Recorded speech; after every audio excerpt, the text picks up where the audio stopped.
গত রবিবার থেকে আমরা এই শহীদ মিলে অবস্থান করছি। আমাদের মাননীয় শিক্ষা উপদেষ্টা সহ প্রধান উপদেষ্টার কাছে আমাদের একটা দাবি যে আমাদের সামান্য 20% বাড়ি ভাড়া ওনারা দিতে কেন এত আমাদের দেরি করতেছে। একটা রিক্সাওয়ালা যে শহরে বাড়ি ভাড়া নিয়ে থাকে 5,000 টাকা, তো আমরা একজন শিক্ষক হিসাবে আমাদের আত্মসম্মান মর্যাদা, আমরা ভালো কাপড় ছাড়া ক্লাসে দিতে পারি না। সমাজ স্ট্যাটাস মেনটেন করতে গেলে, পারিবারিক সামাজিক আত্মীয় স্বজন রক্ষা করতে গেলে আমাদের যে মাসিক যে বেতন মাত্র 12,500 টাকাতে একটা শিক্ষক কিভাবে চলে পারে, তাতে বিবেকের কাছে আমরা ছেড়ে দিলাম। 1500 টাকা আমরা দাবি করছি মেডিকেল ভাতা, এটা খুবই নগণ্য। 500 টাকার যে মেডিকেল ভাতা কোনো ডাক্তার আমাদের সে চিকিৎসা করতে পারবে না, আমরা হোমিও চিকিৎসা আমরা করতে পারি না। তাহলে আমরা একজন শিক্ষক হিসাবে আমাদের স্বাস্থ্যকে সুরক্ষিত করতে গেলে অবশ্যই ডাক্তারের কথা প্রয়োজন।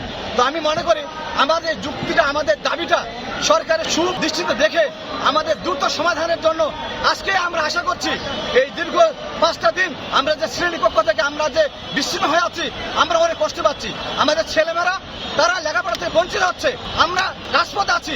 এটা আমাদের দাবি না, ছাত্রদের দাবি। আজকে ছাত্ররা আমাদের সঙ্গে সম্পৃক্ত হচ্ছে, অভিভাবকরা করছে যে মাত্র 500 টাকা চিকিৎসা ভাতা আর আমাদের যে বাড়ি ভাড়া মাত্র 1000 টাকা, তারা শুনে তারা অবাক।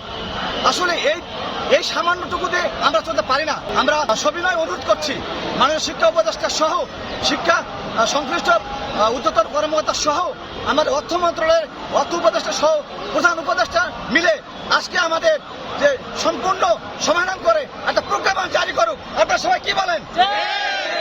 ঢাকার যে কেন্দ্রীয় শহীদ মিনারতে আমরা আসছি, আমরা খাই না খাই যাচ্ছি, এখনো আমরা সকাল থেকে কিছু খেতে পারি নাই। আমরা সকাল থেকে খোলা মাঠে আমরা অবস্থান করছি।